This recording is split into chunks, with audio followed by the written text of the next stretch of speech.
بسم الله الرحمن الرحيم. ويقول الإنسان أإذا ما مت لسوف أخرج حيا أولا يذكر الإنسان أنا خلقناه من قبل ولم يك شيئا فوربك لنحشرنهم والشياطين ثم لنحضرنهم حول جهنم جثيا ثم لننزعن من كل شيعة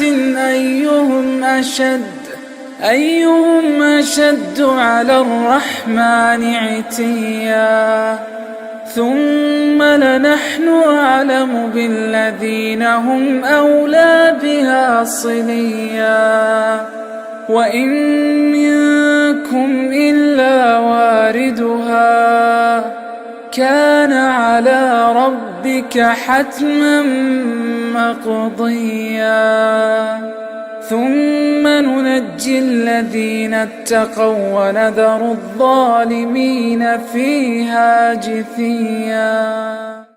السلام عليكم ورحمة الله وبركاته. ഖുർആൻ പദം 980 ദിവസത്തിലേക്ക് എല്ലാവരെയും ഹാർദമായി സ്വാഗതം ചെയ്യുന്നു. സൂറത്ത് മറിയമിലെ 66 മുതൽ 72 വരെയുള്ള ആയത്തുകളാണ് ഇന്ന് പഠന വിധേയമാക്കുന്നത്. ക്ലാസ് ആരംഭിക്കുന്നതിനായി ആദരണീയനായ ഡോക്ടർ എ വിലായത്തുള്ള സാഹിബിനെ ക്ഷണിക്കുന്നു.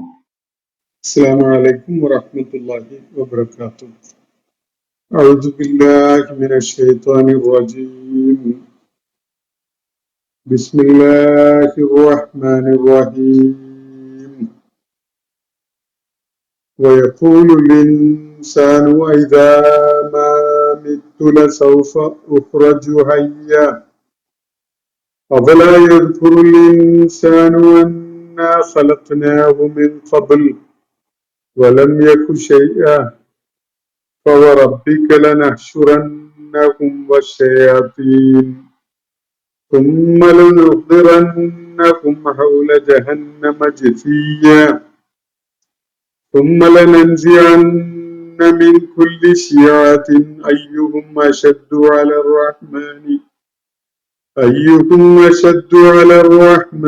عتيا ثم لنحن أعلم بالذين هم أولى بها صليا وإن منكم إلا واردها كان على ربك حتما مقضيا ثم ننجي الذين اتقوا ونذر الظالمين فيها جثيا. صدق الله العلي العظيم. സൂറത്ത് മറിയമിലെ 66 മുതൽ 72 വരെയുള്ള ആയത്തുകളാണ് ഞാൻ നിങ്ങളെ കേൾപ്പിച്ചിട്ടുള്ളത്. 1-2 ആയത്തുകളും ഇതുവരെ നടന്നു വന്ന പ്രഭാഷണത്തിന് ഒരു വിരാമം കുറിച്ചുകൊണ്ടും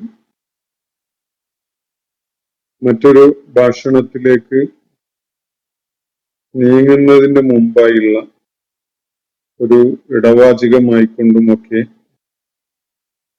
നമ്മൾ കഴിഞ്ഞ ദിവസം വായിക്കുകയുണ്ടായി.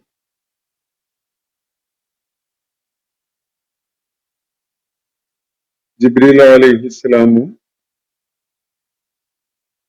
സംഘവും അദ്ദേഹത്തോടൊപ്പം ഉണ്ടായിരുന്ന മലക്കുകളുടെ സംഘവും നബി സല്ലല്ലാഹു അലൈഹി വസല്ലമയോട് അഭിസംബോധന ചെയ്ത് സംസാരിക്കുന്ന ഒരു ശൈലിയിലാണ് നമുക്ക് ആ ആയത്തുകൾ കാണാൻ സാധിക്കുകയുണ്ടായത്. അതിനെ തുടർന്ന് ഇന്ന് നമ്മൾ ഏതാനും ആയത്തുകൾ വായിച്ചു വെച്ചിരിക്കുന്നത് മനുഷ്യനെ പൊതുവായി അഭിസംബോധന ചെയ്തുകൊണ്ട് മനുഷ്യന്റെ നിലപാടുകളും മനോഗതങ്ങളും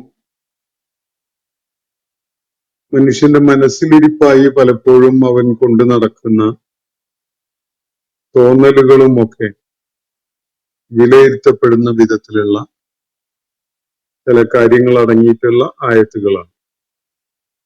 യഖൂലുൽ ഇൻസാനു, അത് തുടങ്ങുന്നത് ഇങ്ങനെയാണ്: മനുഷ്യൻ പറയുന്നു. വയഖൂലുൽ ഇൻസാനു, അൽ ഇൻസാൻ എന്ന വിഭാഗത്തിൽപ്പെട്ട ജീവികൾ, മനുഷ്യർ പറയുന്നു, ഇങ്ങനെ പറയുകയും ചെയ്യുന്നു. അല്ലെങ്കിൽ മനുഷ്യർ ചോദിക്കുന്നു: ഐദാ മിത്തു, ഞാൻ മരിച്ചു കഴിഞ്ഞാൽ, ലസൗഫ ഉഖ്റജു ഹയ്യ, ഞാൻ വീണ്ടും ജീവനുള്ളവനായിക്കൊണ്ട് പുറത്തു കൊണ്ടുവരപ്പെടുമോ എന്നതാണ് ഇവിടെ ഉന്നയിക്കപ്പെടുന്ന ചോദ്യം. മനുഷ്യൻ ഇങ്ങനെയാണ് ചോദിക്കുന്നത്: ഞാൻ മരിച്ചു കഴിഞ്ഞാൽ, ഞാൻ മയ്യിത്തായി കഴിഞ്ഞാൽ, ലസൗഫ ഉഖ്റജു ഹയ്യ, ഞാൻ വീണ്ടും ഹയാത്തുള്ളവനായിക്കൊണ്ട് പുറത്തു കൊണ്ടുവരപ്പെടുമോ? അങ്ങനെ പുറത്തു കൊണ്ടുവരപ്പെടും എന്നാണോ പറയുന്നത്? ഇതാണ് മനുഷ്യൻ കൗതുകപൂർവം അവിശ്വാസത്തോടെ ആശ്ചര്യപ്പെട്ടുകൊണ്ട് ചോദിക്കുന്ന ചോദ്യം. ഈ ചോദ്യത്തെയാണ് ഖുർആൻ തുടർന്നുള്ള ആയത്തുകളിൽ അഡ്രസ് ചെയ്യുന്നത്. മനുഷ്യന്റെ മനസ്സിൽ രൂപപ്പെടുന്ന ഈ ചോദ്യം സ്വാഭാവികമായ ഒരു ചോദ്യമാണ്. കാരണം അവന്റെ ജീവിതാനുഭവത്തില്, അവന്റെ നിരീക്ഷണത്തിൽ മരണമാണ് ഒരു മനുഷ്യനെ സംബന്ധിച്ചിടത്തോളം അവന് കാണാൻ കഴിയുന്ന ഏറ്റവും അവസാനത്തെ ഫേസ്, അവന്റെ ലൈഫ് സൈക്കിളിന്റെ ഏറ്റവും അവസാനത്തെ ഘട്ടമായിട്ട് അവന് കാണാൻ കഴിയുന്നത്, ഒരാള് ജനിച്ച് വളർന്ന് വലിയ യുവത്വവും പ്രാപ്തിയൊക്കെ നേടി അങ്ങനെ അവന്റെ ജീവിതധർമ്മം പല തലങ്ങളിലായി നിർവഹിച്ച് പിന്നെ വൃദ്ധനായി, ദുർബലനായി, അവശനായി മരിച്ചു പോകുന്ന ഒരു കാഴ്ചയാണ് മനുഷ്യനെ സംബന്ധിച്ചിടത്തോളം അവന് കാണാൻ പറ്റുന്നത്. സ്വാഭാവികമായും അവന്റെ മുന്നില് ദൈവിക മതം പഠിപ്പിക്കുന്ന ഈ ആശയം, മരണാനന്തരം അവൻ പുനരുജ്ജീവിപ്പിക്കപ്പെടുന്നു, ഭൂമുഖത്തെ അവന്റെ ജീവിതകാലത്ത് അവൻ ചെയ്ത കാര്യങ്ങളുടെ പേരിലും ചെയ്യാതെ വിട്ടുകളഞ്ഞ കാര്യങ്ങളുടെ പേരിലും ഒക്കെ തന്നെ അവനൊരു വിചാരണ നേരിടാൻ പോകുന്നു. അതിന്റെ അടിസ്ഥാനത്തിൽ അവന്റെ ഭാഗ്യദൗർഭാഗ്യങ്ങൾ തീരുമാനിക്കപ്പെടാൻ പോകുന്നു എന്നൊക്കെയുള്ള കാര്യങ്ങള് പ്രവാചകന്മാരുടെ അധ്യാപനങ്ങളുടെ ഭാഗമായിട്ട് പഠിപ്പിക്കപ്പെടുമ്പോൾ മനുഷ്യന് സ്വാഭാവികമായുള്ള ഒരു ചോദ്യം, ചിലരത് ഉറക്കെ ചോദിക്കുന്നു, വേറെ ചിലരത് ഗോപ്യമാക്കി വെച്ചുകൊണ്ട് രഹസ്യമായിട്ട് അവരുടെ മനസ്സുകളിൽ കൊണ്ടു നടക്കുന്നു. എന്തായാലും മനുഷ്യന്റെ മനസ്സിൽ ഇങ്ങനെ ഒരു ചോദ്യമുണ്ട്. വയഖൂലുൽ ഇൻസാൻ, മനുഷ്യൻ ഇങ്ങനെ ചോദിക്കുന്നു: ഐദാ മിത്തു, ഞാൻ മരിച്ചു കഴിഞ്ഞാൽ, ലസൗഫ ഉഖ്റജു ഹയ്യ, ഞാൻ വീണ്ടും ജീവനുള്ളവനായിക്കൊണ്ട് പുറത്തു കൊണ്ടുവരപ്പെടുമോ? അങ്ങനെ പുറത്തു കൊണ്ടുവരപ്പെടും എന്നാണോ ഈ ദർശനം മുന്നോട്ട് വയ്ക്കുന്ന നിലപാട് അല്ലെങ്കിൽ ആശയം? ഇതാണ് മനുഷ്യൻ ഒരു ചോദ്യമായിട്ട് ഉന്നയിക്കുന്നത്. അതിനുള്ള പ്രതികരണമായിട്ട്, അതിനുള്ള മറുപടിയായിട്ട് അല്ലാഹു ഇവിടെ നൽകുന്നത് അവലാ യദ്കുറുൽ ഇൻസാനു, മനുഷ്യൻ ഓർക്കുന്നില്ലേ, മനുഷ്യന് വിസ്മൃതനായി പോയോ? അന്നാ ഖലഖ്നാഹു മിൻ ഖബൽ, നേരത്തെ നാം അവനെ സൃഷ്ടിക്കുകയുണ്ടായിട്ടുണ്ട് എന്ന കാര്യം അവൻ ഓർക്കുന്നില്ല, അവൻ വിസ്മരിച്ചു പോയോ? എങ്ങനെയാണ് സൃഷ്ടിച്ചിട്ടുള്ളത് നേരത്തെ? വലം യകു ശൈഅ, അവനൊന്നുമായിരുന്നില്ലാത്ത അവസ്ഥയിൽ, അവനൊരു സ്വത്വവും അസ്തിത്വവും ഉണ്ടായിരുന്നില്ലാത്ത അവനൊരു ഉണ്മയും ഉണ്ടായിരുന്നില്ലാത്ത ഒരു കാലത്ത് നാം അവനെ സൃഷ്ടിക്കുകയുണ്ടായിട്ടില്ലേ? അക്കാര്യം മനുഷ്യൻ മറന്നുപോയോ എന്നാണ് മറുപടിയായിട്ട് അള്ളാഹു ഒരു മറുചോദ്യമായിട്ട് മുന്നോട്ട് വെക്കുന്നത്. അപ്പൊ ചോദ്യം ഉന്നയിക്കപ്പെട്ടത് മരണശേഷം താൻ ജീവനുള്ളവനായിക്കൊണ്ട് പുറത്തു കൊണ്ടുവരപ്പെടുമോ എന്നതാണ്. അങ്ങനെ പുറത്തു കൊണ്ടുവരപ്പെടും എന്നാണോ ഇവർ പറയുന്നത് എന്ന വിധത്തിലാണ് ചോദ്യം. മറുപടിയായിട്ട് മറ്റൊരു ചോദ്യമാണ് അള്ളാഹു നൽകുന്നത്. അവലാ യദ്കുറുൽ ഇൻസാനു, മനുഷ്യൻ ഓർക്കുന്നില്ലേ? അന്നാ ഖലഖ്നാഹു മിൻ ഖബൽ, നേരത്തെ നാം ഇവനെ സൃഷ്ടിക്കുകയുണ്ടായതാണ് എന്ന കാര്യം. വലം യകു ശൈഅ, അവനൊന്നുമായിരുന്നില്ലാത്ത ഒരു ഘട്ടത്തിൽ. അവന് പറയത്തക്ക അസ്തിത്വമോ സ്വത്വമോ ഉണ്മയോ ഒന്നും ഉണ്ടായിരുന്നില്ലാത്ത ഒരു കാലമുണ്ടായിരുന്നു. നമ്മളൊക്കെ അങ്ങനെ പുറകോട്ട് സഞ്ചരിച്ചാൽ അങ്ങനെ ഒരു സമയത്തെത്തും. നമ്മുടെ വാപ്പായും ഉമ്മായും ഒക്കെ കല്യാണം കഴിച്ച ആ സമയം, അല്ലെ അതിന്റെ തൊട്ട് മുമ്പുള്ള സമയമൊക്കെ നാം എന്നൊരു അസ്തിത്വം ഉണ്ടായിരുന്നില്ലാത്ത കാലമാണ്. നമുക്കൊരു പേരോ കുറിയോ അടയാളമോ ഉണ്മയോ ഒന്നും ഉണ്ടായിരുന്നില്ലാത്തൊരു കാലം. നമുക്കൊരു സ്വത്വം ഉണ്ടായിരുന്നില്ല, ഒരു അസ്തിത്വം ഉണ്ടായിരുന്നില്ല, ഒരു മേൽവിലാസം ഉണ്ടായിരുന്നില്ല, ഒരു ഉണ്മ ഉണ്ടായിരുന്നില്ല. നമ്മെ അടയാളപ്പെടുത്തുന്നതായിട്ട് യാതൊന്നും ഈ ഭൂമുഖത്ത് കാണാൻ കഴിയുന്ന വിധത്തിലൊന്നും ഉണ്ടായിരുന്നില്ല. അങ്ങനെ ഒന്നുമില്ലായ്കയുടെ അവസ്ഥയിൽ ആയിരുന്ന മനുഷ്യനെ നാം സൃഷ്ടിക്കുകയുണ്ടായി എന്ന കാര്യം മനുഷ്യൻ മറന്നുപോയോ, അവൻ ഓർക്കുന്നില്ലേ എന്നതാണ് അള്ളാഹു ഇവിടെ ഉന്നയിക്കുന്ന ചോദ്യം. ഫവറബ്ബിക, എന്നിട്ട് നിന്റെ നാഥൻ തന്നെയാണ്, ലനഹ്ശുറന്നഹും, തീർച്ചയായിട്ടും നാം ഒരുമിച്ച് കൂട്ടുക തന്നെ ചെയ്യും, ഇവരെയും വശയാത്തീൻ, ഇവരുടെ പിശാചുക്കളെയും നാം ഒരുമിച്ച് കൂട്ടും. ഈ വിധത്തിലുള്ള ചോദ്യം ഉന്നയിക്കുന്ന ഒരു മനോഘടനയിലേക്ക് ഈ ആളുകളെ കൊണ്ടുപോയ ചിലരുണ്ട്. മനുഷ്യന്റെ ജന്മം പ്രത്യേകിച്ച് ആരുടെയും സംഭാവനയല്ല, ആരും സൃഷ്ടിച്ചതല്ല, അവൻ താനേ ഉണ്ടായതാണ്. അവര് മരണത്തോടുകൂടി എല്ലാം കഴിയും, മരണശേഷം എന്നൊന്നില്ല, വിചാരണയില്ല, മനുഷ്യന്റെ വിധി കൽപ്പിക്കപ്പെടുന്ന യാതൊരു സംഭവങ്ങളിലൂടെയും അവൻ കടന്നു പോകാനിരിക്കുന്നില്ല എന്നൊക്കെ നിരന്തരം മനുഷ്യനെ പറഞ്ഞു ബോധ്യപ്പെടുത്തുകയും പഠിപ്പിക്കുകയും ഒക്കെ ചെയ്യുന്ന ആളുകളും ശക്തികളും വ്യക്തികളും ഒക്കെ ഉണ്ട്. എല്ലാ കാലങ്ങളിലും അത്തരം കാര്യങ്ങൾ മനുഷ്യന്റെ മനസ്സിൽ അങ്ങനെ ഇട്ടുകൊടുത്തുകൊണ്ടിരുന്ന അല്ലെങ്കിൽ കരുപ്പിടിപ്പിക്കാൻ ശ്രമിച്ച ആളുകൾ ഉണ്ടായിട്ടുണ്ട്. അപ്പൊ അള്ളാഹുവിടെ പറയുന്നത് ഫവറബ്ബിക, നിശ്ചയമായിട്ടും താങ്കളുടെ നാഥൻ തന്നെയാണ്, ലനഹ്ശുറന്നഹും, നാം അവരെ ഒരുമിച്ച് കൂട്ടുക തന്നെ ചെയ്യും, അവരെ മഹ്ശറ ചെയ്യും. വശയാത്തീൻ, ഈ അവിശ്വാസികളെ മാത്രമല്ല, വശയാത്തീൻ, അവരെ ഈ അവിശ്വാസത്തിന്റെ പാതയിലേക്ക് തള്ളിവിട്ട, അവരെ അവിശ്വാസികളാക്കി മാറ്റിയ, അവരിൽ അവിശ്വാസം കരുപ്പിടിപ്പിച്ച പിശാചുക്കളെയും, മനുഷ്യരുടെ കൂട്ടത്തിലും ഉണ്ടാവും, ജിന്നുകളുടെ കൂട്ടത്തിലും ഉണ്ടാവും, മനുഷ്യനെ ഈ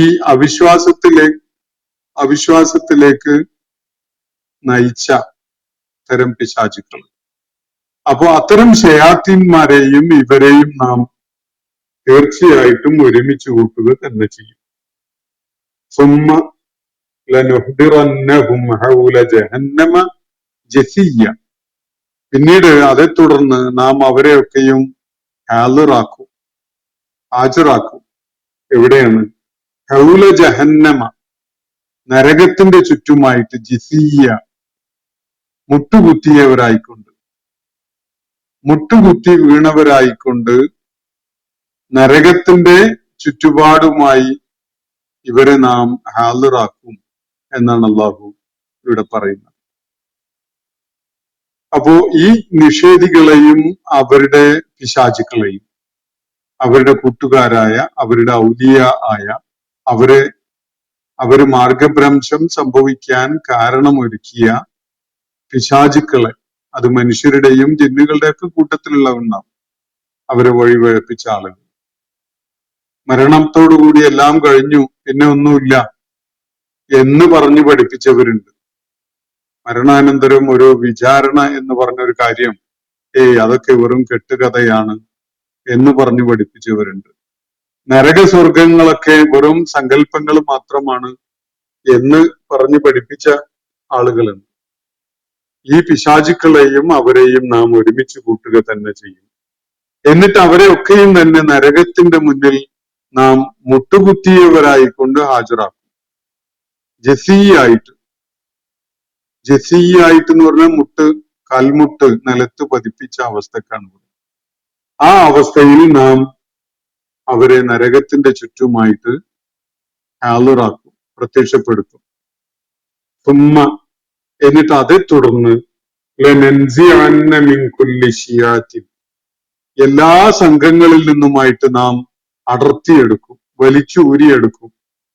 അയ്യുഹും അശദ്ദു അലർ റഹ്മാനി പ്രതീയ, കാരുണ്യവാനായ റബ്ബിനോട് ഏറ്റവും കൂടുതൽ ധിക്കാരപരമായി നിലക്കൊണ്ട, അവനെ ധിക്കരിക്കുന്നതിലും അവനോട് അനുസരണക്കേട് കാണിക്കുന്നതിലും മുൻപന്തിയിലുണ്ടായിരുന്ന അവരുടെ തലതൊട്ടപ്പന്മാരെ നാം ആ സംഘങ്ങളിൽ നിന്നൊക്കെ ഇങ്ങ് വലിച്ചു പുറത്തെടുക്കും. അള്ളാഹുവിടെ പറയുന്നത്, ഈ നിഷേധികളെയും അവരെ ആ നിഷേധത്തില് തളച്ചിട്ട അവരുടെ പിശാചുക്കളായ കൂട്ടുകാരുണ്ട്, അവരെയും നാം ഒരുമിച്ച് കൂട്ടും. അവരെ എല്ലാവരെയും നരകത്തിന്റെ മുന്നിൽ നാം ഹാജരാക്കും. എന്നിട്ട് അവര് മുട്ടുകുത്തിയവരായിട്ടാണ്, മുട്ടിലിഴയുന്നവരായിട്ടാണ് നരകത്തിന്റെ മുന്നിൽ എത്തുന്നത്. എന്നാൽ അവരിൽ നിന്ന് അശദ്ദു അലർ റഹ്മാനി എത്തിയ, ഇവിടെയും അർ റഹ്മാൻ എന്ന വാക്ക് അള്ളാഹ് എന്ന വാക്കിന് പകരമായിട്ട് പ്രയോഗിക്കപ്പെട്ടിട്ടുള്ള വാക്കാണ്. ഖുർആനിൽ പലയിടത്തും ഞാൻ സൂചിപ്പിച്ചു, അർ റഹ്മാൻ എന്ന വാക്കാണ് അള്ളാഹ് എന്ന വാക്കിനുള്ള പര്യായമായിട്ട് പ്രയോഗിക്കപ്പെടുന്നത്. അപ്പൊ അർ റഹ്മാൻ ആയ അള്ളാഹുവിനോട് തീയായി കഴിഞ്ഞവർ, അനുസരണക്കേടും ധിക്കാരവും കാണിക്കുന്നവരായിട്ട്, ഏറ്റവും ഏറെ അനുസരണക്കേടും ധിക്കാരവും ഒക്കെ കാണിച്ചുകൊണ്ടിരുന്ന ഈ സംഘങ്ങളുടെ തലവന്മാരെ, അവരിൽ ഏറ്റവും ഏറെ തീയായ ആളുകൾ, അവരെ നാം ആ സംഘങ്ങളിൽ നിന്നൊക്കെ ഇങ്ങ് ഊരിയെടുക്കും.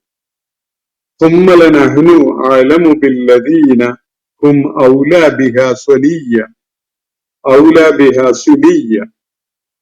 എന്നിട്ട് അള്ളാഹു പറയുന്നത്, പിന്നെ നമുക്ക് നന്നായിട്ട് അറിയാം, ലനഹ്നു അഅലമു, നാം ഏറ്റവും നന്നായി അറിയുന്നവൻ തന്നെയാണ്, ബില്ലദീന ഹും ഔലാ ബിഹാ സുലിയ്യ, ആ നരകത്തിൽ പ്രവേശിച്ച് കത്തിക്കരിയേണ്ടവരായിട്ട് അതിനേറ്റവും അർഹതയുള്ളവർ ആരാണ് എന്നതിനെ കുറിച്ച് ഏറ്റവും നന്നായി അറിയുന്നവൻ തന്നെയാണ് നാം എന്നാണ് അള്ളാഹു പറയുന്നത്.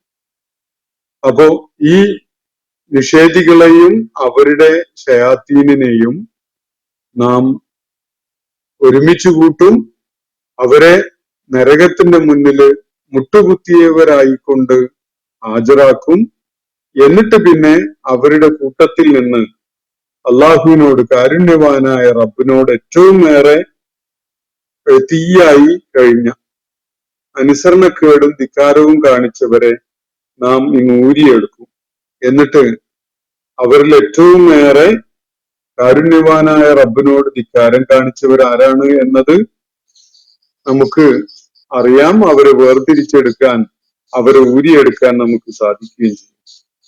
എന്നാൽ സുമ്മല നഹ്നു, പിന്നീട് അതേ തുടർന്ന് നഹ്നു ആലമു, നാം തന്നെയാണ് കൃത്യമായിട്ട് അറിയുന്നവൻ. നമുക്കാണ് ഏറ്റവും നന്നായിട്ട് അറിയാം. ബില്ലദീനഹും ഔല, ആരാണ് കൂടുതൽ അർഹരായിട്ടുള്ളത് എന്നത്. ഏത് കാര്യത്തിലാണ്? ബിഹാ, ആ നരകത്തിന്റെ കാര്യത്തിൽ, സിലിയ, അതിൽ പ്രവേശിക്കുക എന്ന കാര്യത്തിൽ. ഈ നരകത്തിൽ പ്രവേശിക്കുവാൻ ഏറ്റവും അർഹതയുള്ളവർ ഇവരുടെ കൂട്ടത്തിൽ ആരാണ് എന്നത് നന്നായി അറിയുന്നവൻ തന്നെയാണ് നാം. അപ്പൊ അതിൽ നമുക്കൊരു പിഴവ് പറ്റൂല. ആ നരകത്തിൽ പ്രവേശിക്കാനും അതിൽ വെന്തെരിയാനും ഏറ്റവും അർഹതയുള്ളവർ ആരാണോ അവരെയാണ് അങ്ങൂരി വലിച്ചെടുക്കുക. അത് കൃത്യമായിട്ട് അള്ളാഹുവിന് അറിയുകയും ചെയ്യാം. എന്നിട്ട് അള്ളാഹു പറയുന്നത് വഇമ്മിൻകും ഇല്ലാ വാരിദുഹ, നിങ്ങളിൽ ഒരാളും തന്നെ ഇല്ല അതിന്റെ അടുക്കൽ എത്താത്തവരായിട്ട്, ആ നരകത്തിന്റെ അടുക്കൽ എത്താത്തവരായിട്ട് നിങ്ങളിൽ ഒരാളും തന്നെ ഇല്ല. കാന അലാ റബ്ബിക ഹത്മ മഖ്ളിയ, അത് മഖ്ളിയായ ഒരു ഹത്മാണ്. നിന്റെ റബ്ബിനെ സംബന്ധിച്ചിടത്തോളം അത് നടപ്പിലാക്കൽ അനിവാര്യമായ ഒരു തീരുമാനമാണ് എന്നാണ് അള്ളാഹു ഇവിടെ പറയുന്നത്. കാന ദാലിക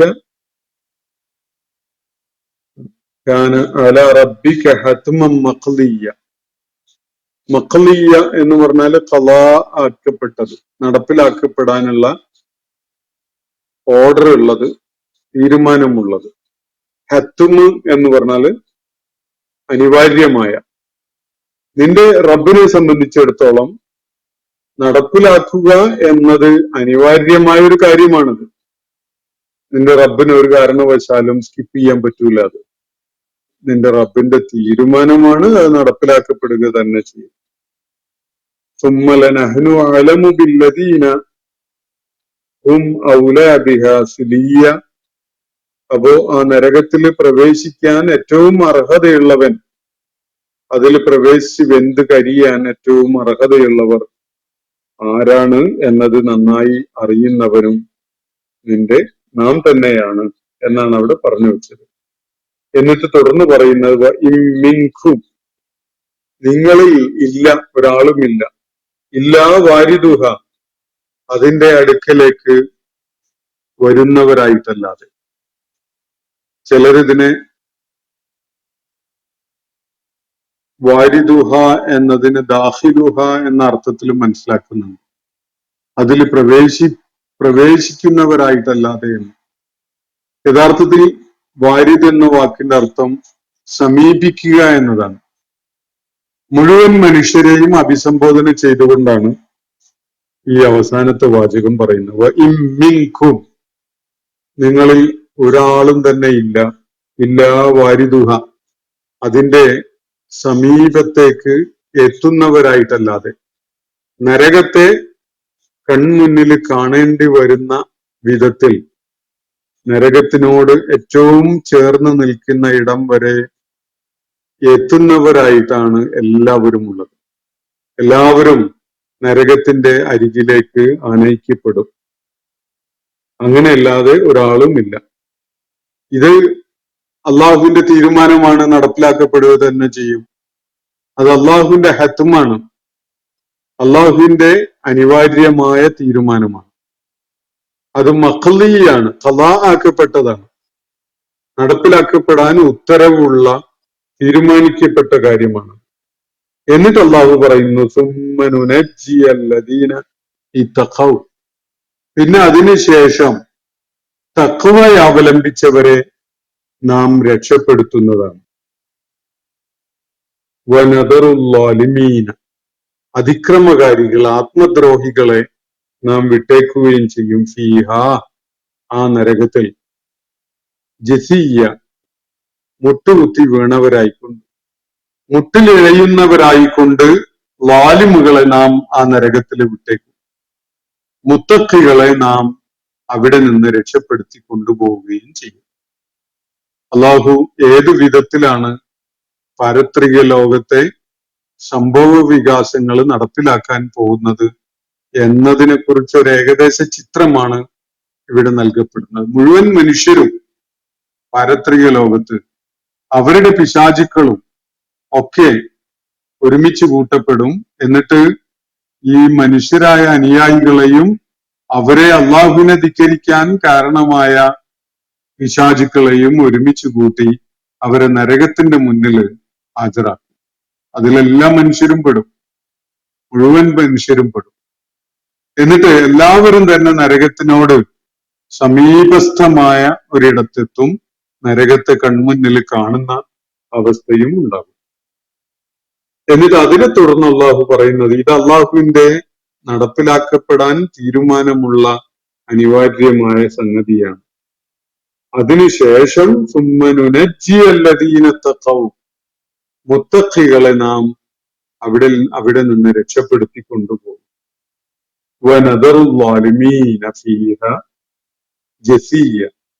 ളാലിമുകള്, മുശ്രിക്കുകളെ, കാഫിറുകളെ, നിഷേധികളെ, തീയായി നിലക്കൊണ്ടവരെ, ഫാസിഖുകളെ, ആത്മദ്രോഹം ചെയ്ത അള്ളാഹുവിനെതിരിൽ നിലക്കൊണ്ട വ്യക്തികളെ നാം അവിടെ വിട്ടേക്കും. അവരുടെ കാര്യത്തിൽ നാം ഒരു പരിഗണനയും നൽകുകയില്ല. എങ്ങനെയാണ് അവരെ വിട്ടേക്കുന്നത്? ജസിയ, ആ നരകത്തിൽ അവര് മുട്ടിൽ എഴയുന്നവരായിരിക്കും. കാല് തകർന്ന് മുട്ടുകുത്തി വീണ അവസ്ഥയിലായിരിക്കും അവരുണ്ടാവുക. ആ നരകത്തിൽ ഏറ്റവുമേറെ അപമാനിതരായിക്കൊണ്ട് മുട്ടിലെഴയുന്ന ഒരവസ്ഥയിലാണ് അവര് ഉണ്ടാവുക. ആ അവസ്ഥയിൽ നാം അവരെ വിട്ടേക്കും എന്നാണ് അള്ളാഹുവിടെ സൂചിപ്പിക്കുന്നത്. അപ്പൊ ഇന്ന് നമ്മൾ വായിച്ച ആയത്തുകളിലായിട്ട് വിവരിക്കപ്പെടുന്നത് മനുഷ്യൻ അവിശ്വാസത്തോടു കൂടി ഉന്നയിക്കുന്ന ഒരു ചോദ്യം, ആ ചോദ്യത്തിനോട് പ്രതികരണമായിട്ട് അള്ളാഹു നൽകുന്ന മറുപടി, അതിനെ തുടർന്ന് മനുഷ്യൻ ഏറ്റുവാങ്ങാനിരിക്കുന്ന പരിണിതി, ഇതൊക്കെയാണ് വിവരിക്കപ്പെട്ടിട്ടുള്ളത്. മരണശേഷം തങ്ങൾ വീണ്ടും പുറത്തു കൊണ്ടുവരപ്പെടുമോ ജീവനുള്ളവരായിട്ട് എന്നതായിരുന്നു ചോദ്യം. മറുചോദ്യമാണ് അള്ളാഹു മറുപടിയായിട്ട് നൽകുന്നത്. അവരൊന്നുമായിരുന്നില്ലാത്ത അവസ്ഥയിൽ നാം അവരെ സൃഷ്ടിക്കുകയുണ്ടായില്ലേ എന്നത്. മാത്രവുമല്ല, അവരും അവരുടെ പിശാചുക്കളും ഒക്കെയും തന്നെ ഒരുമിച്ച് കൂട്ടപ്പെടുകയും തുടർന്ന് നരകത്തിന്റെ ചുറ്റുമായിട്ട് അണിനിരത്തപ്പെടുകയും ചെയ്യും. എന്നിട്ട് അവിടെ നിന്ന് രക്ഷപ്പെടുത്തി കൊണ്ടുപോകുന്ന ആരെയാണ്? അള്ളാഹുവിനോട് തഖ്വയുടെ നിലപാട് സ്വീകരിച്ച് മുത്തഖികളായി ജീവിച്ച, തഖിയായി ജീവിച്ച ആളുകളെയാണ്. നരകത്തിലേക്ക് ആരെയാണ് തള്ളിയിടേണ്ടത് എന്ന കാര്യം ഏറ്റവും നന്നായിട്ട് അള്ളാഹുവിനെ അറിയിക്കുകയും ചെയ്യാം. തുടർന്ന് പറയുന്നത്, അതിനെ തുടർന്ന് ലാലിമുകളെ, മുത്തഖികളെ നാം രക്ഷപ്പെടുത്തി കൊണ്ടുപോകുമ്പോ ലാലിമുകളെ നാം അവിടെ വിട്ടേക്കും. മുട്ടിലെഴയുന്നവരായിക്കൊണ്ട് അവര് നരകത്തിൽ തന്നെ വിട്ടയക്കപ്പെട്ട അവസ്ഥയിലാണ് ഉണ്ടാവുക. അവരുടെ നേതാക്കന്മാരെയൊക്കെ ആ സംഘത്തിൽ നിന്ന് അല്ലാഹു നേരത്തെ തന്നെ ഊരിയെടുത്ത് അവരെ നരകത്തിലേക്ക് പതിപ്പിച്ചിട്ടുണ്ടാവും എന്നാണ് സൂചിപ്പിക്കപ്പെട്ടിട്ടുള്ള കാര്യം. ഇന്നത്തെ സെഷൻ അവിടെ അവസാനിക്കുകയാണ്. ഒന്ന് രണ്ട് ചോദ്യങ്ങൾ പരിഗണന അർഹിക്കുന്നതായിട്ട് നമ്മുടെ മുന്നിൽ എത്തിയിട്ടുണ്ട്. ആ ചോദ്യങ്ങളെ വളരെ പരിമിതമായ സമയം കൊണ്ട് ഒന്ന് കൈകാര്യം ചെയ്യാമെന്നാണ് വിചാരിക്കുന്നത്. വിശദമായി വിശകലനം ചെയ്യുന്നത് പീസ് പ്രൊഫൈലിന് വന്നതാണ്. വിശദമായി വിശകലനം ചെയ്തവർ പറയുന്നത് ഈ ഗ്രന്ഥത്തിലേത് അള്ളാഹുവിന്റെ വചനങ്ങളാണ് എന്ന അവകാശവാദം തെറ്റാണ് എന്നാണ്. അത് ഒരു നിരീക്ഷണമായിട്ട് ഇവിടെ അവതരിപ്പിക്കപ്പെട്ടതാണ്. ഇന്നലെ നമ്മൾ വായിച്ച രണ്ടായത്തുകള് മലക്ക് ജിബ്രീലും സംഘവും പറയുന്ന വിധത്തില് ആണത് ഉണ്ടായിരുന്നത്. ആ ഒരു പശ്ചാത്തലത്തിലാണ് ഈ ചോദ്യം വന്നിട്ടുള്ളത് എന്ന് ഞാൻ മനസ്സിലാക്കുക.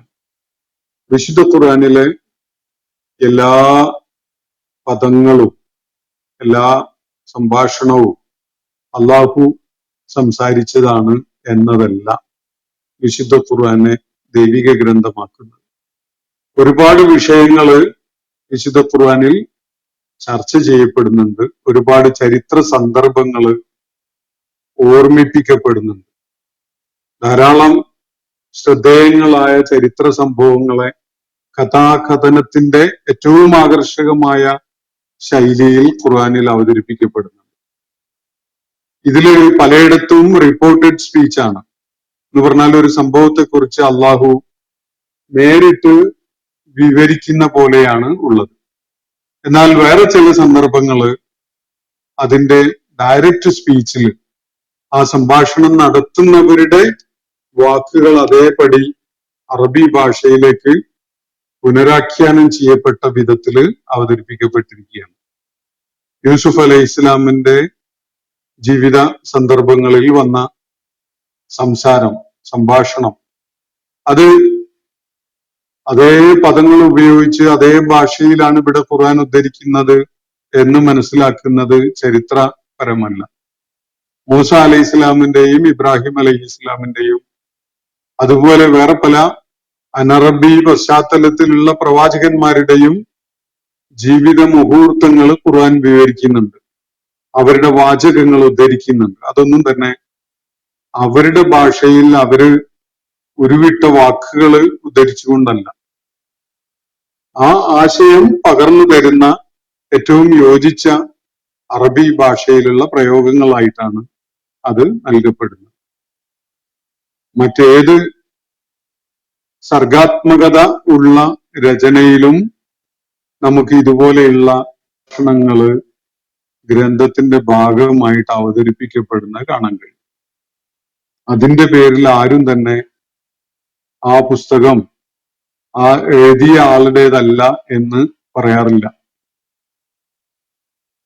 പലയിടത്തും മനുഷ്യരുടെ രചന പല ഗ്രന്ഥങ്ങളുടെയും കാര്യത്തില് മറ്റു പലരുടേതിൽ നിന്നും പകർത്തിയെടുത്തതും അതിന് രൂപമാറ്റം വരുത്തിയതും ഒക്കെ നമ്മൾ കാണാറുണ്ട്. അങ്ങനെയുള്ള സാഹിത്യമോഷണത്തെ കുറിച്ചല്ല നമ്മളിവിടെ പറയുന്നത്. സാഹിത്യ ഗ്രന്ഥങ്ങളില് ഉദ്ധരണികള് പലപ്പോഴും നമ്മള് ആ സംഭാഷണങ്ങൾ നടന്ന പശ്ചാത്തലത്തില് അതുമായി ബന്ധപ്പെട്ട ആളുകളുടെ വാക്കുകളായിട്ട് ഉദ്ധരിക്കപ്പെട്ടത് കാണാറുണ്ട്. വിശുദ്ധ ഖുർആനിലും അതേ വിധത്തില് ഉള്ള സംഭാഷണങ്ങൾ ഉദ്ധരിച്ചുകൊണ്ടുള്ള പാസേജസ് ഉണ്ട്. അത് അറബി ഭാഷയിലേക്ക് ഏറ്റവും അനുയോജ്യമായ രൂപഘടന നൽകപ്പെട്ടുകൊണ്ട് പുനരാവിഷ്കരിക്കപ്പെട്ടിരിക്കുന്നു എന്നതാണ് വസ്തുത. എന്നാൽ ഇനി പറയുന്നത് ജിബ്രീലാണ് എന്ന ഇടവാചകം കൊടുക്കാതെ ജിബ്രീൽ അലൈഹിസ്സലാമിന്റെ സംഭാഷണം ഉൾപ്പെടുത്തപ്പെട്ടതാണ് നമ്മളിവിടെ കണ്ടിട്ടുള്ളത്. ഇങ്ങനെ ഇനി പറയുന്നത് ജിബ്രീലാണ് എന്ന് പറയാതെ, അല്ലെങ്കിൽ ഇനി പറയുന്നത് വേറെ ആരെങ്കിലും ആണ് എന്ന് പറയാതെ, അത് വായനക്കാരന് തീരുമാനിക്കാൻ എളുപ്പമാണ് എന്ന വിധത്തിൽ വായനക്കാരന്റെ അന്വേഷണ കൗതുകത്തിന് വിട്ടുകൊടുത്തുകൊണ്ട് വിവരിക്കുന്ന സന്ദർഭങ്ങൾ ധാരാളം ഖുർആനിലുണ്ട്. ഖുർആന്റെ ശൈലീപരമായ ഏറ്റവും വലിയ ആകർഷണീയതകളിൽ ഒന്നാണ് ഈ ഇടവാചകം ഒഴിവാക്കപ്പെടുന്നു എന്നത്. ഇവിടെയും അങ്ങനെ ഒരു സംഗതി മാത്രമേ ഉണ്ടായിട്ടുള്ളൂ. അള്ളാഹു അനുവദിക്കാത്ത, അള്ളാഹു നിർദ്ദേശിക്കാത്ത, അള്ളാഹു ഉൾപ്പെടുത്തണം എന്ന് ആവശ്യപ്പെടാത്ത ഒരു വാചകവും ഖുർആനിലില്ല. പൂർണ്ണമായിട്ടും അള്ളാഹുവിന്റെ തീരുമാനപ്രകാരമുള്ള വാചകങ്ങൾ മാത്രമാണ് ഖുർആനിലുള്ളത്. അതല്ലാത്ത യാതൊന്നും അതിൽ ഉൾപ്പെടുത്തപ്പെട്ടിട്ടില്ല. അത് ഈ സംഭവങ്ങളിലെ കഥാപാത്രങ്ങളുടേതായാലും ഈ ഖുർആൻ മുഹമ്മദ് നബി സല്ലല്ലാഹു അലൈഹി വസല്ലമക്ക് അവതരിപ്പിച്ചു കൊടുത്ത ജിബ്രീൽ അലൈഹിസ്സലാം പറഞ്ഞ കാര്യമായാലും ഇതൊക്കെ തന്നെ ഉൾപ്പെടുത്തിക്കൊണ്ടാണ് അള്ളാഹു ഈ ഗ്രന്ഥ രചന നടത്തിയിട്ടുള്ളത്. അതുകൊണ്ട് ഈ ഗ്രന്ഥത്തിന്റെ ഓതർഷിപ്പിന്റെ കാര്യത്തില് യാതൊരു സംശയത്തിനും അതുപോലെ തന്നെ തർക്കത്തിനും അവസരമില്ല. അത് ഖുർആന്റെ ഏറ്റവും വിശിഷ്ടമായ ഒരു ശൈലിയാണ്. മനുഷ്യരാണ് ഇത്തരം രചന നടത്തുന്നതെങ്കിൽ ഒരു വായനക്ക് ഒരു തടസ്സമാകുന്ന വിധത്തില് ഇടക്കിടക്ക് ഇങ്ങനെ പറയേണ്ടി വരും. അത് ഇന്ന ആള് പറഞ്ഞതാണ് എന്ന വിധത്തിൽ. അങ്ങനെ പറയാതെ തന്നെ ഉദ്ധരണികൾ കൊണ്ടുവരിക എന്നത് തീർത്തും സാധ്യമായ ഒരു സംഗതിയാണ്. യാതൊരു വിധത്തിലുള്ള ദുർഗ്രാഹ്യതയും ഉണ്ടാക്കുകയില്ല എന്ന് മാത്രമല്ല, വായനക്കാരന്റെ താല്പര്യവും ശ്രദ്ധയും അന്വേഷണവും നിരന്തരം ഉണർത്തപ്പെടുകയും ചെയ്യുന്നു എന്ന വളരെ വലിയ ഒരു നേട്ടവും അതിലൂടെ കൈവരിക്കപ്പെടുന്നു എന്നതാണ് ഇത്തരം സന്ദർഭങ്ങളിൽ ഖുർആൻ അച്ചീവ് ചെയ്യുന്ന വളരെ പ്രധാനപ്പെട്ട കാര്യങ്ങളിൽ പെട്ട സംഗതി എന്നാണ് ഇത് സംബന്ധമായിട്ട് സൂചിപ്പിക്കാൻ ഉദ്ദേശിക്കുന്നത്. അപ്പൊ അള്ളാഹുവിന്റെ വചനങ്ങളാണ് എന്ന അവകാശവാദം തെറ്റാണ് എന്നാണ് ഇവിടെ പീസ് പ്രൊഫൈലിൽ നിന്ന് ചോദ്യം ഉന്നയിച്ച ആള് ചൂണ്ടിക്കാണിക്കുന്നത്. വിശദമായ വിശകലനം ചെയ്ത അവർ പറയുന്നത് ഈ ഗ്രന്ഥത്തിലേത് അള്ളാഹുവിന്റെ വചനങ്ങളാണ് എന്ന അവകാശവാദം തെറ്റാണ്. ഈ വിശദമായ വിശകലനം നടത്തിയ ആൾ ആരാണെന്നുള്ളത് എനിക്ക് മനസ്സിലായിട്ടില്ല. ഒരുപക്ഷെ ഈ ചോദ്യം ഉന്നയിച്ച ആള് തന്നെ ആയിരിക്കണം. ഖുർആനെ ശരിയായ വിധത്തില് മനനം ചെയ്തുകൊണ്ട് സമീപിച്ച് വായിച്ച് പഠിച്ച ആളുകള് ഈ മണ്ടത്തരം പറയുകയില്ല. കാരണം ഖുർആന്റെ ശൈലീപരമായ പ്രത്യേകതകൾ കൊണ്ട് അതിലെ ഉദ്ധരണികൾ ആരുടേതാണ് എന്നത് ഒരു കോൺഷ്യൻഷ്യസ് ആയിട്ട് വായിച്ചു കൊണ്ടിരിക്കുന്ന ഒരാൾക്ക് കണ്ടെത്താൻ കഴിയുന്ന ശൈലീപരമായ പ്രത്യേകതയോട് കൂടിയാണ് അള്ളാഹു അത് അവതരിപ്പിച്ചിട്ടുള്ളത്. അത് വിശദമായ പഠനത്തില് ഒരാൾക്കും തന്നെ അത് അള്ളാഹുവിൻ്റെതായ വചനങ്ങളാ അല്ല എന്ന് പറയാൻ സാധ്യമല്ല. അള്ളാഹുവിന്റെ വചനങ്ങൾ തന്നെയാണ്. അള്ളാഹു ഒരു സന്ദർഭത്തെ വിവരിക്കുന്നതിന്, ഒരു സംഭാഷണത്തെ പുനരാവിഷ്കരിക്കുന്നതിന് അള്ളാഹു സ്വീകരിച്ച ശൈലിയില് അത് അള്ളാഹുവിന്റെ കലാമായിട്ട് പുനരാവിഷ്കരിക്കപ്പെട്ടുകൊണ്ടാണ് നമുക്ക് നൽകപ്പെട്ടിട്ടുള്ളത്. അതുകൊണ്ട് ഈ വിശദമായി വിശകലനം ചെയ്ത് പഠിക്കാൻ ശ്രമിച്ച ആള് ഒന്ന് മനസ്സും ശരീരവും ഒക്കെ ശുദ്ധിയാക്കിക്കൊണ്ട് വീണ്ടും ഖുർആനെ തഖ്വയോടുകൂടി സമീപിക്കാൻ ശ്രമിച്ചാൽ മതി. ആ പ്രശ്നം ദൂരീകരിച്ചു പോകും എന്നാണ് എനിക്കത് സംബന്ധമായിട്ട് ചൂണ്ടിക്കാണിക്കാനുള്ളത്. മറ്റു രണ്ട് ചോദ്യങ്ങൾ സാഹിത്യ തങ്ങള് ഉന്നയിച്ചിട്ടുള്ളതാണ്. അത് ഇവിടെ ഉന്നയിക്കപ്പെട്ട ചോദ്യവുമായിട്ട് ബന്ധമുണ്ട്. ഖുർആൻ അള്ളാഹുവിന്റെ വചനമാണെന്നിരിക്കെ ഖുർആനിൽ പലയിടത്തും അള്ളാഹു അല്ലാത്തവരുടേതായി ഉദ്ധരിക്കപ്പെട്ട വചനങ്ങൾ ഉണ്ടല്ലോ. അപ്പോൾ ഖുർആൻ അള്ളാഹുവിന്റെ വചനമാണെന്ന് എങ്ങനെ പറയാൻ കഴിയും? ഖുർആൻ അള്ളാഹുവിങ്കിൽ നിന്ന് ഇറക്കപ്പെട്ട ഗ്രന്ഥമാണെന്ന് മാത്രം പറഞ്ഞാൽ മതിയാവില്ലേ? ഖുർആൻ അള്ളാഹുവിന്റെ വചനമാണെന്ന് എവിടെയെങ്കിലും പരാമർശമുണ്ടോ എന്നതാണ്. സാങ്കേതികമായി കലാമുള്ള എന്ന വിധത്തിൽ ഖുർആനെ പരാമർശിക്കാറുണ്ട്. തെൻസീൽ എന്നതാണ് ഖുർആനിൽ പലയിടത്തും ഉപയോഗിച്ചിട്ടുള്ള അവതരണം എന്ന അർത്ഥത്തിലുള്ള വാക്കാണ് ഉപയോഗിച്ചിട്ടുള്ളത്. ഒരു നിലക്ക് അള്ളാഹുവിന്റെ വചനം എന്ന് പറയുന്നതിന് യാതൊരു തെറ്റുമില്ല. കാരണം എല്ലാം അള്ളാഹു പുനരാവിഷ്കരിച്ചുകൊണ്ടാണ് അവതരിപ്പിക്കുന്നത്. അതുകൊണ്ട് അള്ളാഹുവിന്റെ വചനങ്ങളായിട്ട് തന്നെ ഈ ഉദ്ധരണികളെ പോലും കാണാം. വേറെ നിലക്ക് കൂടുതൽ പെർഫെക്ഷൻ ഉദ്ദേശിച്ചുകൊണ്ട് തൻസീൽ, അള്ളാഹു അവതരിപ്പിച്ചത് എന്ന പദം പ്രയോഗിക്കുന്നത് കുറച്ചുകൂടി സൂക്ഷ്മതയും ശ്രദ്ധയും ഉള്ള ഒരു സമീപനമായിട്ട് കാണുകയും ചെയ്യാം. അള്ളാഹു പലയിടത്തും ഉപയോഗിച്ചിട്ടുള്ള പ്രയോഗം തൻസീൽ എന്നതാണ്. അവതരണം, അള്ളാഹു അവതരിപ്പിച്ചത് എന്ന നിലക്കാണ്. അതില് ഏറ്റവും വലിയ ഭാഗം അള്ളാഹുവിന്റെ വചനങ്ങൾ തന്നെയാണ്. ഉദ്ധരണികളായിട്ടുള്ളത് അള്ളാഹുവിന്റെ പുനരാവിഷ്കരിച്ച രൂപത്തിലാണ് എന്നതും ശ്രദ്ധിക്കേണ്ട ഒരു കാര്യം. മറ്റൊരു കാര്യം, ഒരാള് വേറൊരാൾ ചെയ്തതിന്റെ ഉത്തരവാദിയല്ലെന്നാണല്ലോ ഖുർആനിക വിധി.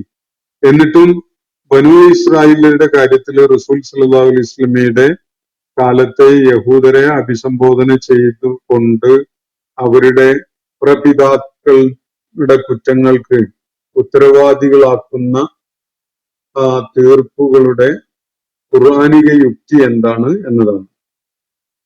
മാത്രമല്ല ക്രിസ്ത്യാനികളുടെ കാര്യത്തിലും മുശ്രിക്കുകളുടെ കാര്യത്തിലും ഇങ്ങനെ ഒരു നിലപാട് കാണുന്നുമില്ല എന്നതാണ്.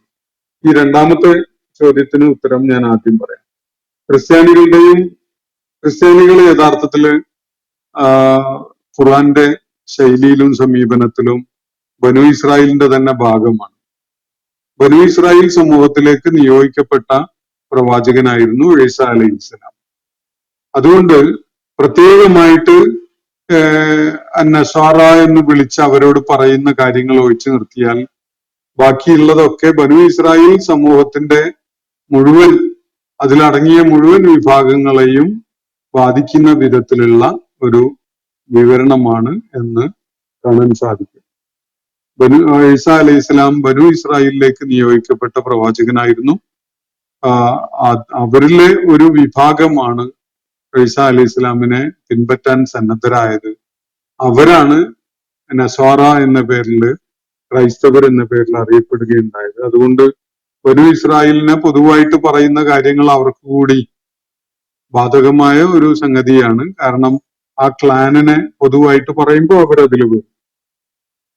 പിന്നീട് ക്രൈസ്തവ സമൂഹം ബനു ഇസ്രായേലിന് വെളിയിലേക്ക് വളർന്നു, അല്ലെങ്കിൽ അതിന് വ്യത്യസ്തമായ സ്വഭാവങ്ങളൊക്കെ കൈവരിച്ചു എന്നതൊക്കെ ഒരു വസ്തുതയാണ് തന്നെ.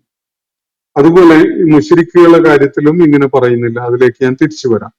അതിനു മുമ്പ് ഒരാളും മറ്റൊരാളുടെ പ്രവർത്തനത്തിന്റെ ഉത്തരവാദിത്വം ഏൽക്കേണ്ടതില്ല എന്നതാണ് ഖുർആന്റെ നിലപാട്. തീർച്ചയായിട്ടും അങ്ങനെ തന്നെയാണ്. എന്നിട്ടും ബനു ഇസ്രായേൽ കാര്യത്തിൽ നബി സല്ലല്ലാഹു അലൈഹി വസല്ലമയുടെ കാലത്തുള്ള യഹൂദരെ ബനു ഇസ്രായേലിന്റെ പല കാര്യങ്ങളുടെ പേരിലും ഉത്തരവാദികളായി കണ്ടുകൊണ്ട് അവരെ പരാമർശിക്കുന്നുണ്ട്. അവര് പൂർവിക സമൂഹങ്ങളുടെ ഉത്തരവാദിത്വവും അവരുടെ പേരിലുണ്ടായിരുന്ന ആക്ഷേപങ്ങളും ഒക്കെ ആയിരുന്നില്ലേ അത് നബി സല്ലല്ലാഹു അലൈഹി വസല്ലമയുടെ കാലത്തെ യഹൂദരെ എങ്ങനെയാണ് ബാധിക്കുന്നത് എന്നതാണ് ചോദ്യം. അപ്പൊ ഇതിൽ രണ്ട് ആംഗിളിൽ നിന്നാണ് ഇതിന് മറുപടി നൽകപ്പെടാനായിട്ടുള്ളത്. ഒന്ന്, ബനു ഇസ്രായേൽ എന്നത് അള്ളാഹു തിരഞ്ഞെടുത്ത ഒരു സമൂഹമായിരുന്നു. മുഹമ്മദ് നബി സല്ലല്ലാഹു അലൈഹി വസല്ലമയുടെ സമൂഹത്തെ കുൻതും ഖൈറു ഉമ്മത്തിൻ ഉഖ്രിജത് ലിന്നാസ് തഅ്മുറൂന ബിൽ മഅറൂഫി വതൻഹൗന അനിൽ മുൻകർ എന്ന് പറഞ്ഞുകൊണ്ട് ഒരു സമൂഹം എന്നുള്ള നിലക്ക് അഭിസംബോധന ചെയ്യുന്ന കാണാൻ കഴിയും. തിരഞ്ഞെടുക്കപ്പെട്ട ഉത്തമ സമൂഹമാണ് നിങ്ങൾ എന്ന് പറഞ്ഞു. ഇതേ വിധത്തില് തെരഞ്ഞെടുത്ത് ഒരു ദൗത്യം ചുമതലപ്പെടുത്തപ്പെട്ട സമൂഹമായിരുന്നു ബനു ഇസ്രായേൽ. ആ അർത്ഥത്തിൽ ബനു ഇസ്രായേൽ എന്ന സമൂഹം ഒരു ചുമതല ഏൽപ്പിക്കപ്പെട്ട ഒരു സമൂഹം എന്നുള്ള നിലക്ക് നബി സല്ലല്ലാഹു അലൈഹി വസല്ലമയുടെ കാലത്തും തുടരുകയാണ്. അതുകൊണ്ട് പൊതുവായിട്ട് ബനു ഇസ്രായേലിനെ കുറിച്ച് വിശേഷിച്ച് അള്ളാഹു ഫദ്ദൽനാകും അലൽ ആലമീൻ, ലോകത്തെ ഇതര സമൂഹങ്ങളിൽ നിന്ന് വ്യത്യസ്തമായ വിധത്തിൽ നിങ്ങളെ നാം ഉത്കൃഷ്ടരാക്കിയിരിക്കുന്നു, അല്ലെങ്കിൽ വലിയ പദവിയുള്ളവരാക്കിയിരിക്കുന്നു എന്നൊക്കെ ഖുർആൻ പറഞ്ഞതാണല്ലോ. ആ കാര്യം ഉണർത്തിക്കൊണ്ട് അവരെ നിരന്തരം ഓർമ്മപ്പെടുത്തുക എന്നൊരു കാര്യം അള്ളാഹു ചെയ്യുന്നുണ്ട്. അത് പൂർവിക സമൂഹത്തെ മാത്രമല്ല, സമകാലികരായ യഹൂദ വിഭാഗങ്ങളെയും ബാധിക്കുന്ന വിഷയം തന്നെയാണ് എന്നതാണ് ഒരു കാര്യം.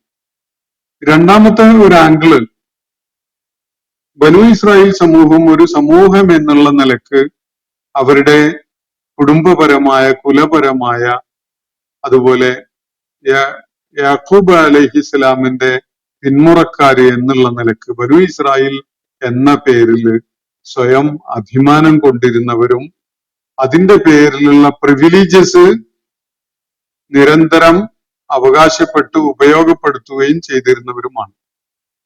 ഞങ്ങള് അള്ളാഹുവിന് പ്രിയപ്പെട്ട അള്ളാഹുവിന്റെ മക്കളാണ്, അള്ളാഹുവിന്റെ ദാസന്മാരാണ്, അള്ളാഹുവിന് പ്രിയപ്പെട്ടവരാണ് എന്നൊക്കെയാണ് അവർ പറഞ്ഞുകൊണ്ടിരുന്നത്. നഹ്നു അബ്നാഉല്ലാഹ് വ അഹിബ്ബാഉഹു എന്നതൊക്കെയായിരുന്നു അവരുടെ ക്ലെയിം.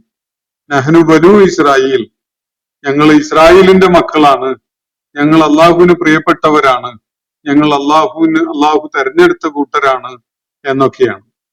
അപ്പൊ ഇങ്ങനത്തെ പ്രിവിലേജസ് അവകാശപ്പെട്ടുകൊണ്ട് അതിന്റെ എല്ലാ നേട്ടങ്ങളും അവകാശപ്പെട്ടുകൊണ്ടിരുന്ന, അത് പ്രയോജനപ്പെടുത്തിക്കൊണ്ടിരുന്ന ഒരു സമൂഹം എന്നുള്ള നിലക്ക് അവർക്ക് അവരുടെ മേൽ ചുമതലപ്പെടുത്തപ്പെട്ടിരുന്ന കാര്യങ്ങളിലും ഉത്തരവാദിത്വം അവശേഷിക്കുന്നു. അവരൊരു സമൂഹം എന്ന പേരിൽ അഭിമാനം കൊള്ളുന്ന കാലത്തോളം ആ ഉത്തരവാദിത്വവും അവരുടെ മേൽ അവശേഷിക്കുന്നുണ്ട് എന്നതാണ് വസ്തുത. അതുകൊണ്ട് അവര് ആക്ഷേപങ്ങൾക്ക് അർഹരാണ് താൻ. ആ ചുമതലയിൽ നിന്ന് അവര് മാറ്റി നിർത്തപ്പെടുന്നില്ല.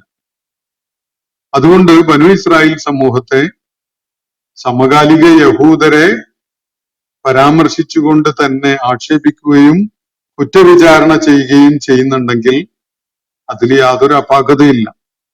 കാരണം ഞങ്ങൾ വേദത്തിന്റെ ആളുകളാണ്, ഇസ്രായേലിന്റെ മക്കളാണ് എന്നൊക്കെ പറഞ്ഞുകൊണ്ട് ഊറ്റം കൊള്ളുകയും അഭിമാനം കൊള്ളുകയും അതിന്റെ പേരിലുള്ള പല പ്രത്യേക അവകാശങ്ങളും ഉപയോഗപ്പെടുത്തുകയും ഒക്കെ ചെയ്തുകൊണ്ടിരുന്നു ഈ യഹൂദ ക്രൈസ്തവ സമൂഹങ്ങളിലെ ആളുകള് എന്നതാണ് വസ്തുത. അതുകൊണ്ട് തന്നെ അവരുടെ കാര്യത്തില് അവരെ ആക്ഷേപങ്ങൾക്ക് ഇരയാക്കുന്നതിൽ യാതൊരു അപാകതയില്ല. ഒരു സമുദായം എന്നുള്ള നിലക്ക് അവര് നിർവഹിക്കേണ്ടിയിരുന്ന ഉത്തരവാദിത്തങ്ങള് വ്യക്തികൾ അവഗണിച്ചാലും ഒരു സമുദായം എന്നുള്ള നിലക്ക് അതിനെ അവഗണിച്ചാലും എന്നതാണ് വസ്തുത. അത് വ്യക്തി എന്നുള്ള നിലക്കും ഉണ്ട്, ഒരു സമുദായം എന്നുള്ള നിലക്കും ഉണ്ട്. അപ്പോ ഇസ്രായേലിയരുടെ കാര്യത്തില് ഇങ്ങനെ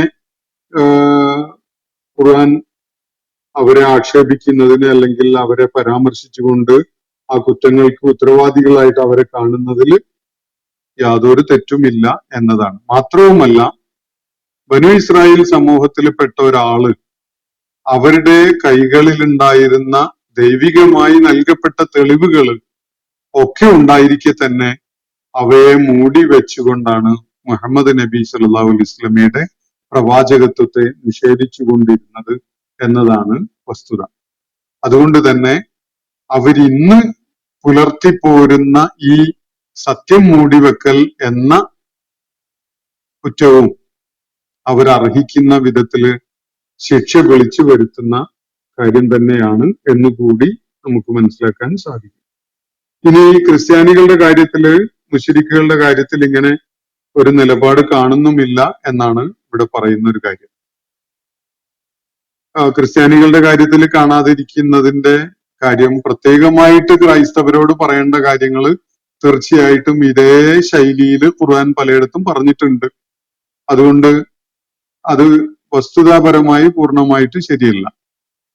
മറ്റൊന്ന്, ബനു ഇസ്രായേൽ സമൂഹത്തിനോട് പറയപ്പെട്ട കാര്യങ്ങളിൽ മിക്കതും ഈ ക്രൈസ്തവ വിഭാഗത്തിൽപ്പെട്ട ബനു ഇസ്രായേൽക്കാർക്കും ബാധകമായത് തന്നെയാണ് എന്നതാണ് വസ്തുത. അവരൊക്കെ ഒരൊറ്റ ക്ലാനിൽ പെട്ടതായിരുന്നു എന്നതിനാൽ ഈസ അലൈഹി ഇസ്ലാം ബനു ഇസ്രായേലിലേക്ക് നിയോഗിക്കപ്പെട്ട പ്രവാചകനായിരുന്നു എന്നതിനാലും ക്രൈസ്തവർക്ക് കൂടി അത് ബാധകമാണ്. ഇനി മുശ്രിക്കുകളുടെ കാര്യത്തിൽ ഇങ്ങനെ പറയുന്നില്ല എന്നത് യഥാർത്ഥത്തിൽ മുശ്രിക്കുകൾ പൂർണ്ണമായിട്ടും അള്ളാഹുവിന്റെ ദീനിന് പുറത്താണ്. ബനു ഇസ്രായേൽ അതുപോലെ ക്രൈസ്തവ വിഭാഗങ്ങളുടെ കാര്യത്തിൽ അവർ അഹ്ലുൽ കിതാബാണ്.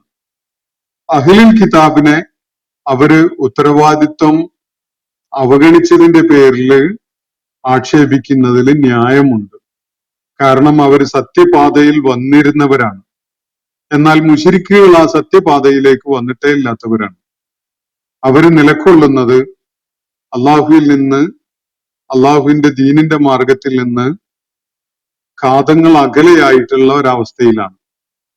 അതുകൊണ്ട് തന്നെ ഇത്തരം ആക്ഷേപങ്ങൾ ഉന്നയിച്ചുകൊണ്ട് തിരുത്തലിനുള്ള അവസരങ്ങൾ കൊടുത്തുകൊണ്ട് സംസാരിക്കുന്ന ഒരു ശൈലിയിൽ അവരോട് സംസാരിക്കുന്നതിന് യാതൊരു പ്രസക്തിയില്ല. അവരെ സത്യമാർഗത്തിലേക്ക് വിളിക്കുക എന്നൊരു കാര്യമാണ് ഖുർആൻ ചെയ്തുകൊണ്ടിരിക്കുന്നത്. ഉത്തരവാദിത്തങ്ങൾ വിസ്മരിച്ചതിന്റെ പേരിലോ അല്ലെങ്കിൽ അള്ളാഹുവിന്റെ നിർദ്ദേശങ്ങൾ പാലിക്കാതെ പോയതിന്റെ പേരിലോ അല്ല അവരെ ആക്ഷേപിക്കേണ്ടത്. അവർക്ക് നൽകിയ കണ്ണും കാതും ബുദ്ധിയും കഴിവുകളും പ്രയോജനപ്പെടുത്തിക്കൊണ്ട് സത്യം കാണാനുള്ള ശ്രമങ്ങൾ നടത്താതെ ലാലിമുകളായിട്ട് സ്വന്തത്തോട് തന്നെ ആത്മദ്രോഹം ചെയ്തു കഴിയുന്ന ആളുകളായി നിലകൊള്ളുന്നതിന്റെ പേരിലാണ് അവര് അത് വിശുദ്ധ ഖുർആനിൽ നിരന്തരം നടത്തപ്പെടുന്നതും നമുക്ക് കാണാൻ സാധിക്കും. ഞാൻ ഇന്നത്തെ സെഷൻ ഇവിടെ അവസാനിപ്പിക്കുകയാണ്. സൂറത്തു മറിയമിലെ